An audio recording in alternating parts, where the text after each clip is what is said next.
Numéro 6, les Roumains Simonescu et Popescu, ligne de numéro 7.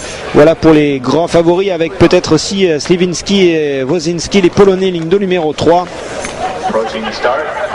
Oui, des garçons qui... Et j'allais oublier les Hongrois, Joël, Georgi Kozman et Georgi Kolonix, ne pas oublier les Hongrois, mais les grands favoris ce sont eux, hein, Joël, les Cubains, Rojas et Balcero. Oui, a priori, d'après tout ce qu'ils ont pu déjà nous montrer pratiquement sur toutes les distances, parce qu'on les a trouvés sur 1000 mètres. Hier, nous les avons aperçus sur 200 mètres également, sans doute un programme très important, chargé pour ces garçons, des garçons qui ont remporté la Coupe du Monde à Szeged, en particulier cette année. Alors, par contre, par rapport à Rojas et Balcero, ce que l'on peut signaler tout de même, c'est que sur 200 mètres hier, on les a vus, pas en difficulté, mais enfin terminer deuxième et être d'ailleurs à deux doigts de passer à la trappe, puisque simplement les deux premiers temps étaient qualifiés directement pour la finale. Alors est-ce que ça veut dire qu'ils en avaient gardé un petit peu sous la pagaie, comme l'on dit, pour la finale du 1000 mètres, ou c'est le début de l'empire cubain qui pourrait être sur le déclin? On va être fixé maintenant dans un peu plus de 3 minutes 30 à peu près. Le départ a donc été donné, pas de faux départ une fois encore. Les Cubains sont ligne d'eau numéro 4 avec les Russes à leur droite et les Polonais à leur gauche. Les Hongrois sont bien partis. On retrouve donc en ligne d'eau numéro 3, c'est Hongrois, Kozman Kolonix. Kozman Kolonix, deuxième à Szeged.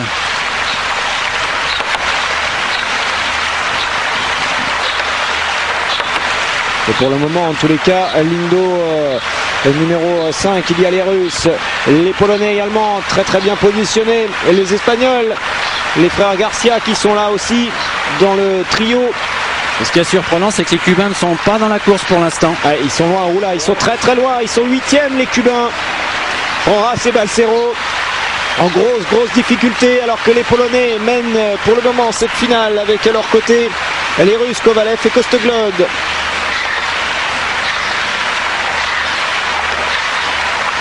Alors les Russes, bien sûr, toujours en tête. Nous arrivons à peine à mi-course.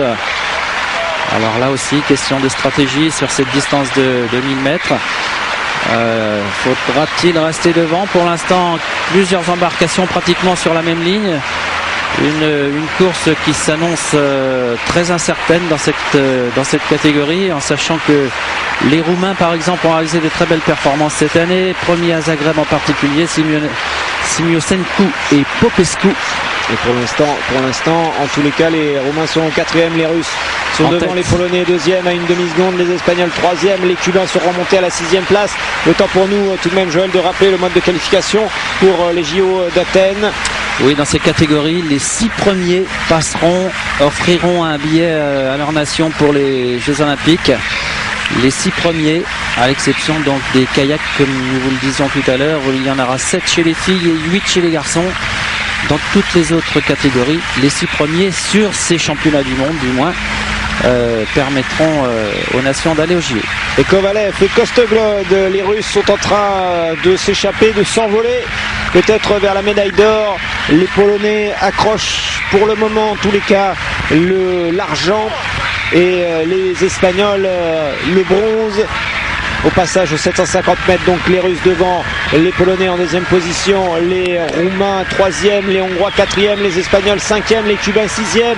Les Cubains, s'ils veulent conserver ce titre, s'ils veulent accrocher de l'or, il va falloir maintenant véritablement produire un effort, car les Russes, Kovalev et Kostoglod, sont partis pour la médaille d'or.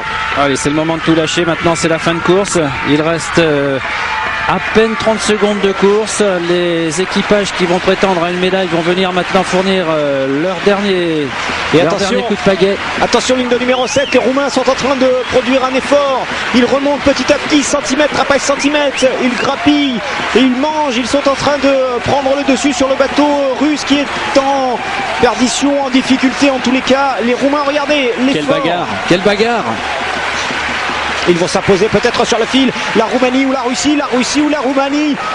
Oh, c'est serré, c'est très très serré. À mon avis, les Roumains sont venus s'imposer sur le fil.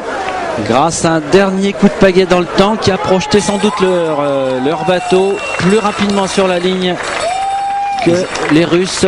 Et troisième ces hommes que vous voyez ici, les Hongrois, car György Kozman et György Kolonix sont revenus de très loin pour accrocher la médaille de bronze, alors que les Polonais que l'on voit en arrière-plan, eh bien eux terminent malheureusement 4e, et ils auront c'est la plus mauvaise place, ça c'est vrai puisque c'est au pied du podium, mais c'est surtout pour ces pauvres Polonais qui auront été devant, qui auront été 2e très longtemps dans cette course.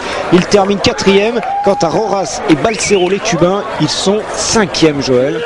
Oui, les Polonais qui ont pris des risques, ma foi, c'est sans doute ce qu'ils ont décidé. Et puis malheureusement, il y a des équipages plus forts qu'eux sur la fin de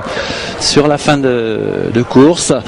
Donc là aussi, nous retrouvons les nations fortes, hein, les Roumains, les Russes, les Hongrois, les Polonais. La grosse surprise est venue de la 5e place des Cubains, qui semble-t-il, comme vous le disiez tout à l'heure, Jérôme, semblent puiser maintenant dans leurs réserves pour rester, je vais dire, au sommet.